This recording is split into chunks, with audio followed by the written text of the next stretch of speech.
আবার ভিডিও করতে এলাম। একটা বাজে টপিক, সেটা হলো অন্নপূর্ণা ভাণ্ডার।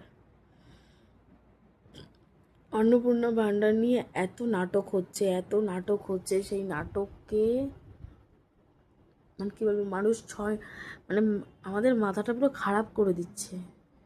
মানে এলাকার লোক, জনসাধারণ মাথাটা পুরো খারাপ করে দিচ্ছে। বাড়ির লোক তো আছেই, একটু যারা বয়স্ক আছে তারা তো কিছুতেই বুঝতে চাইছে না যে তাদের অন্নপূর্ণা ভাণ্ডারটা কেন ঢোকেনি। যে বিভিন্ন রকম সমস্যা, সব প্রশ্নের উত্তর তো দেওয়া পসিবল না। তার মধ্যে আমার শাশুড়ি কানে কম শোনে। মানে তাকে বোঝানো মানে আমার মানে মাঝে মাঝে আমার নিজের তার কেটে যাচ্ছে তাকে বোঝাতে গিয়ে। তো আপনাদের কথা হলো যোগ্য মানুষকে দেয়া হবে, অযোগ্য মানুষকে দেয়া হবে, মানে দেয়া হবে না, মানে যোগ্য অযোগ্য খুঁজে বেড়াচ্ছেন। যদি যোগ্য অযোগ্যই খুঁজতে হয়, আপনি তো বসে আছেন 7 তলার বিল্ডিং, 7 তলা 10 তলার বিল্ডিংয়ের মাথায়। আপনি কি পেছনে থাকা ওই নিম্নবিত্ত মানুষগুলোকে দেখতে পাবেন? জানতে চাইবেন তাদের কাছে গিয়ে যে তাদের কি সমস্যা আছে, তারা কেন অন্নপূর্ণা ভাণ্ডারটা চাইছে? আমি চাই সব ফর্মগুলোকে ক্যান্সেল করে দেওয়া হোক, আবার নতুন করে সব কিছু প্রসিডিওর শুরু হোক। তাতে যেন বাড়ি বাড়ি গিয়ে যাচাই করা হয় কে যোগ্য কে অযোগ্য। অনলাইনে তো সবাই ফর্ম ফিল আপ করে দিচ্ছে, সরকারি চাকরিওয়ালার বউ ফর্ম ফিল আপ করে দিচ্ছে, সেও টাকা পেয়ে যাচ্ছে। এদিকে যে দিনমজুর খাটে যে বাড়িতে, তাদের ফ্যামিলির লোক কিন্তু কেউ পায়নি। যারা বিজেপি সমর্থক তারাও কিন্তু কেউ পায়নি। হ্যাঁ, আমি বিজেপি সমর্থক, আমি পেয়েছি টাকা, আমি পেয়েছি, কিন্তু আমার মতন আরও 5 জন আছে যারা টাকা পায়নি। ঠিক আছে, আমি তো প্রকাশ করে কাউকে বলতে অবধি পাচ্ছি না যেটা আমার টাকাটা ঢুকেছে, কারণ তাদেরকে আমি বোঝাতে পারবো না যে আমার টাকাটা কেন ঢুকলো, তাদের টাকাটা কেন ঢুকলো না। তাদের কারো স্টেটাস কি রিজেক্ট দেখাচ্ছে, কারো স্টেটাস আন্ডার প্রসেস দেখাচ্ছে, এখনও আন্ডার প্রসেস দেখাচ্ছে। মানে 10 তারিখের আগে, মানে 2 তারিখে ফর্ম ফিল আপ করেছে, তার স্টেটাসটা এখনও আন্ডার প্রসেস দেখাচ্ছে। আর যার বাড়িতে তার বাবা নেই, হচ্ছে তার মা আর সে থাকে, তাদের ফ্যামিলি ইনকাম বলতে কিছুই নেই। হ্যাঁ, মানে কোনো রকম কাজ টাজ করে চলার মতন, তাদেরটা রিজেক্ট করে দেওয়া হয়েছে। মানে বিভিন্ন একটা সমস্যা, যারা 3টে ঘর লিখিনি তাদেরকেও রিজেক্ট করে দেওয়া হয়েছে। কোন কারণটা কি আছে? পরে তো 3টে রুমের নিয়ে এইসব নিয়ে কোনো সমস্যা হওয়ার কথা ছিল না। আর যোগ্য অযোগ্য তো আপনি কোনো দিন বিচার করতে পারবেন না, ভিডিও থেকে লোক পাঠান, বলুন বাড়ি বাড়ি গিয়ে ভেরিফিকেশান করতে। 10 বার 10 জন ফোন করছে, ফোনে ভেরিফিকেশান হয়ে যায়? হ্যাঁ, তাহলে ভেরিফিকেশান হওয়ার পরেও তাদের কেন টাকা ঢুকলো না? আমি তো শুনেছি ভেরিফিকেশান হয়ে গেলেই নাকি টাকা ঢুকে যাবে। ভেরিফিকেশান করে তাদেরকে বললো যে ঠিক আছে, আপনার ভেরিফিকেশান কমপ্লিট হয়ে গেছে।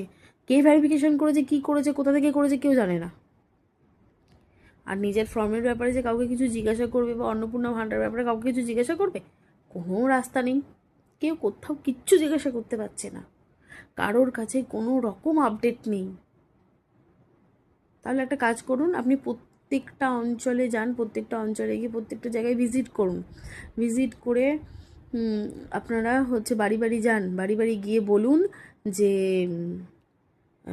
কে যোগ্য কে অযোগ্য প্রমাণ করে নিয়ে আসুন। আপনারা প্রত্যেকের বাড়িতে যান। যার 4 তলা বাড়ি, যার বাড়িতে 6টা রুম 10টা রুম, যার 3টে করে বাড়ি, তারাও পাচ্ছে টাকা। তাহলে ওই দিনমজুর খাটা মানুষের বাড়ির লোকগুলো কি অন্যায় করেছে?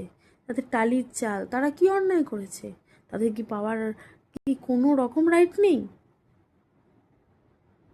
আপনাকে 3,000 দিতে হবে না, আপনি 1,500 করে দিন, কিন্তু অ্যাটলিস্ট ওই মানুষগুলোকে দিন। ওই মানুষগুলোর পাওয়ার দরকার, ওই মানুষগুলোর টাকাটা পাওয়ার দরকার।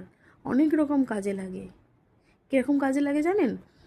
কেউ অনেক বেশি লোনে জর্জরিত, তার সেই টাকাটা আসলে সে মনে করে যে আমি যে কাজটা করি, আমার সেই কাজে আমার টুকটাক সংসারটা আমি চালিয়ে নিতে পারবো। আর সেই যদি কাজটার থেকে প্রত্যেকটা মানুষের শরীর অসুস্থ থাকে, ওষুধপালা চলে, তাদের এই টাকাটা দিয়ে কাজে লাগে।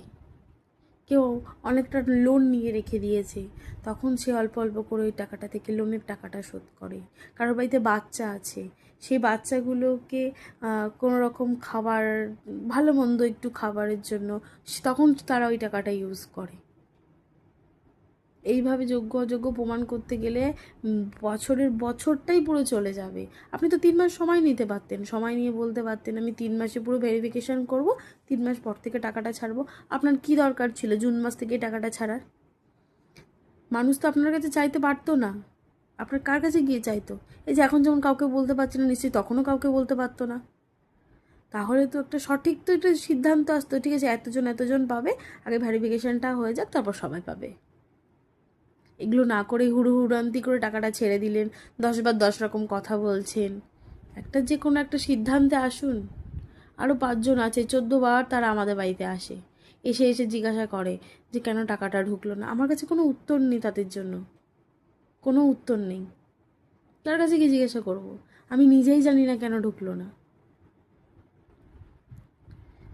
যোগ্য অযোগ্য এভাবে কখনো প্রমাণ করা যাবে না।